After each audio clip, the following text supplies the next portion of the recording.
In this video, I'm gonna share 3 steps that I personally use that help me feel less anxious. So starting off, the very first thing I do when I actually notice that I'm feeling some anxiety is I take a deep breath and I let myself feel anxious. And you might think, are we on the same page here? Because I clicked this video to not feel anxious, and you're telling me to feel anxious. But stick with me, because there is a method to this madness. Here's the thing, we have a tendency as humans to resist feeling negative emotions. We try to push them away, we do something else to distract ourselves. We say, hey, you know, let's keep those negative things over there. Like, put them away, wait, no, further, that's good, keep them over there. But let's be real.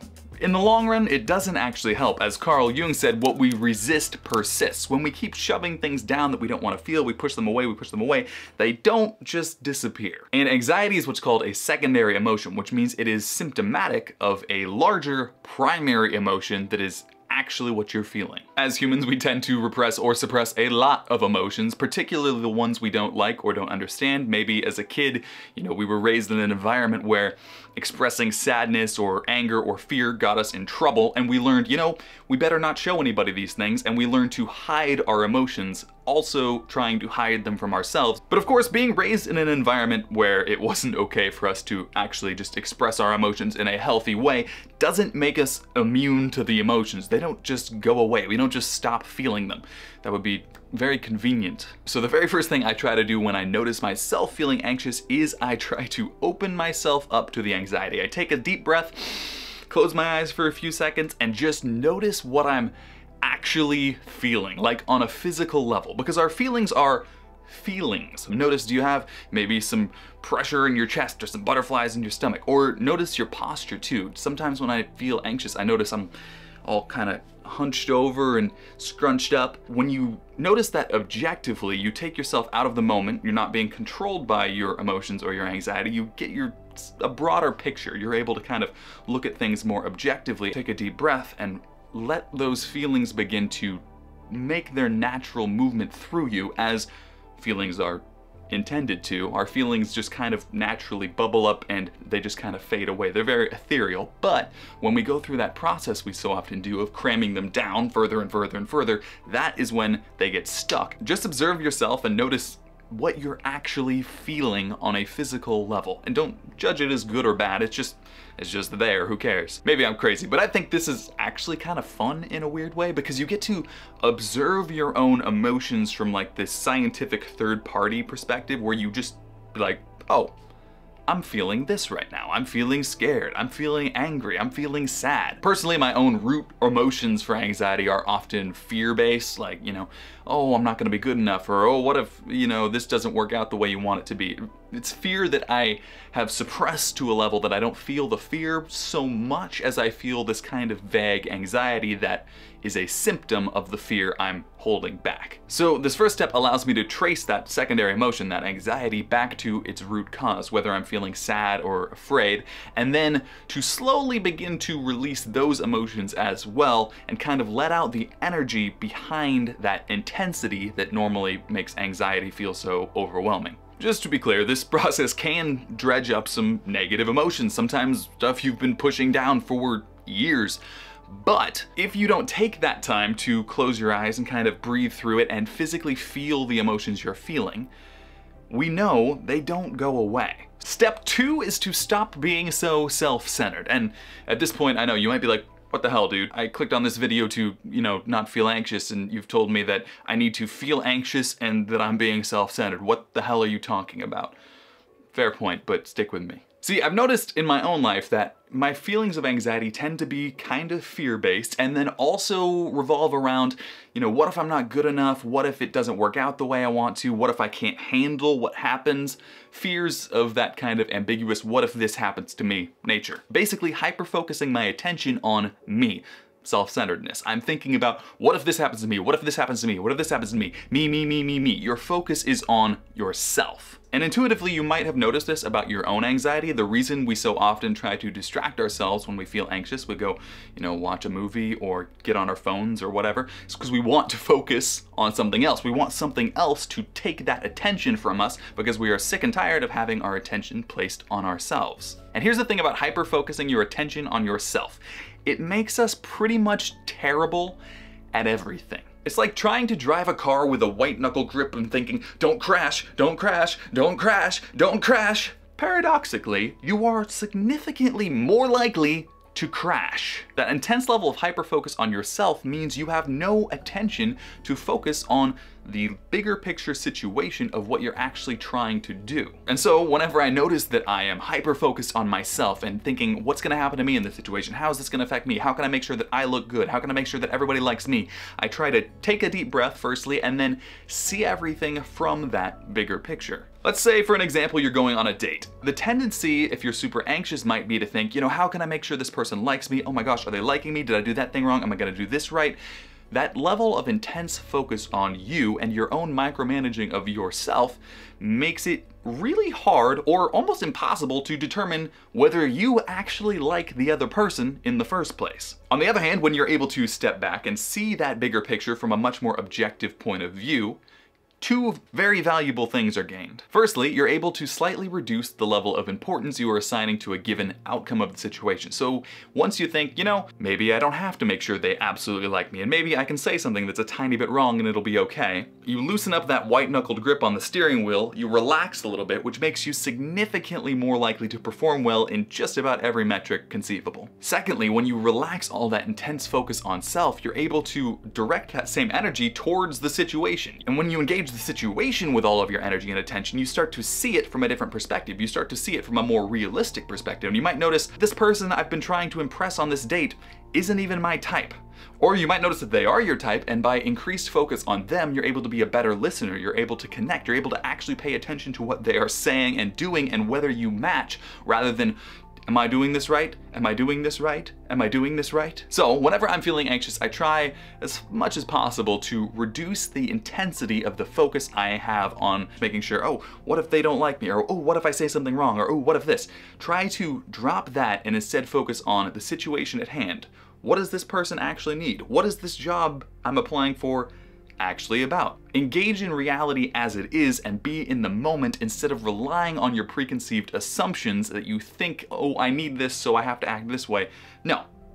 Don't do that. Instead, basically try to be more engaged in the moment and what's actually going on than what's going on in the craziness of your head. And the third step that I have found extremely helpful in reducing my own feelings of anxiety has been giving myself permission to not know things. I was homeschooled and I grew up feeling a little bit like kind of an outsider, like I never really fit in 100%, which is kind of funny because every person I've ever told that to has been like, what are you talking about? I never would have noticed that. And it really does go to show that it's mostly in your head. But I felt like I was supposed to know all these things, all these cultural cues, and I felt anxiety, still sometimes do in fact, especially on one-on-one scenarios with people where I feel like, what if I don't know how to interact with this person? What if they, make some reference I don't get? It's kind of silly, but that's the thought process that goes on. And what I've realized in my own life is that this particular form of anxiety is a discrepancy between reality and my assumptions about reality. My inner assumption, I really don't know where it came from, but my inner assumption was that somehow I was supposed to know how to interact with presumably everybody in every possible situation before it took place. Makes a lot of sense, right? So this third step is about acknowledging and letting go of the unrealistic internal assumptions that, you're supposed to know what to do in every situation. You're supposed to never make any mistakes. You're never supposed to look stupid. When we feel like we're supposed to know something or supposed to do something and we don't, you end up giving your mind a pretty much impossible task. Go into this situation where you don't know what to do and don't make a single mistake or everything will be ruined. And your brain goes, what? Are you crazy? I'll do my best, and then starts thinking of a million things and says, no, we might not do that, don't do that. Freaks the fuck out, right? But if you're able to let go of that underlying assumption that you are supposed to have everything figured out, things become a lot easier. Let's say you're watching a mystery movie, right? And you're trying to figure out as the plot goes along, oh, who could have done this, right? Oh, which of these suspects is the person who committed the crime? Do you feel guilty or anxiety about not knowing? Probably not, because the expectation is that you don't know what's going to happen. When you assume that you're not supposed to know, it's fun to try to figure it out. That's half of the fun of a mystery movie, is you spend the time not knowing and then trying to figure it out as the movie progresses. That's what makes it fun. But the assumption that you should already have it figured out. Imagine you go to a mystery movie and you're supposed to already know and there's gonna be a test. Suddenly, when we tell ourselves or when somebody else tells us that we're supposed to know, Then we freak out because we're like, well, I don't know, so I must be doing something wrong. You're not supposed to have it all figured out, and that's what makes it fun. So I have found that giving myself permission to make mistakes, to screw things up, to do things wrong, just sometimes literally writing down, you can screw this up, it's okay, smiley face. Each of us needs to determine whether our own internal concepts of success and failure are aligned objectively with realistic success and realistic failure. Because in reality, success teaches you very little, and failure teaches you a whole bunch. It's almost always better to fail a lot than to succeed a lot, because you can succeed based on luck, and continued success makes you more and more afraid of changing anything. You have to stick, you become very rigid and inflexible because you don't know how to pivot. You've only ever done this one thing and been good at it. People who failed and tried a bunch, they know how to maneuver, they know that they can try again and learn new things if need be. They're significantly more flexible. We all know this. There's so many platitudes about how, you know, failure is the way and we need to fail more, we need to fail more. But still, none of us want to fail. Why not? It's because of those assumptions that we internalized a long time ago. Well, I can't be seen to not know. I can't be seen to not do it right. I can't be seen to look stupid. Those are all bad things. When you have those beliefs internalized, all of a sudden, you have to judge every opportunity in your life through the lens of how can I do this without looking stupid, without looking bad, without making any mistakes, making sure everybody likes me. It makes your brain freak the fuck out because it's really hard to engage in any new situations where you're telling yourself, I don't know how to do this, but I can't be seen to not know how to do this. I need to make sure everybody likes me. I need to do everything right and I can't make any mistakes. So give yourself permission to screw some stuff up, make a few mistakes, occasionally maybe even look stupid. I'm really passionate about this one and I'm really trying to internalize it in myself because this alone can transform your life far beyond anxiety, but just lift you to new heights of mastery in any profession or skill set. The ability to be a beginner, to have people see that you don't know things and you not care about that, lets you throw yourself into so many more situations and absorb so much more knowledge. It's truly a transformative power. It is a little hard because we do have those kind of hard wirings to be like, I don't like that. But if you can fight through that, if you can work through that, it'll transform your life. It's only the assumption that it's wrong to not have everything figured out that makes those situations hard. Just like it's the assumption that it's wrong to feel anxious or sad or afraid that leads us to cram those emotions down and try not to feel them.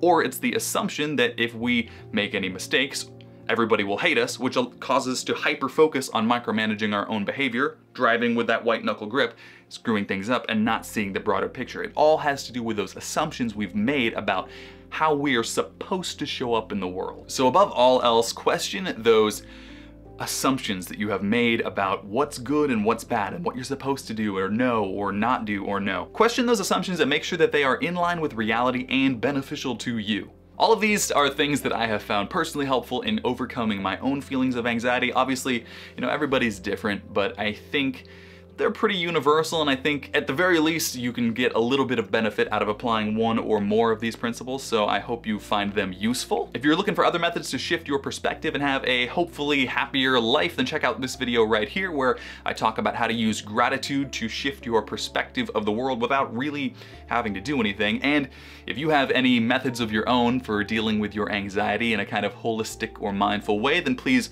drop a comment and let me know, because I'm always looking to add to my own repertoire of methods. Everything's helpful. I hope the video helps. Thanks for watching. We'll see you next time. Bye.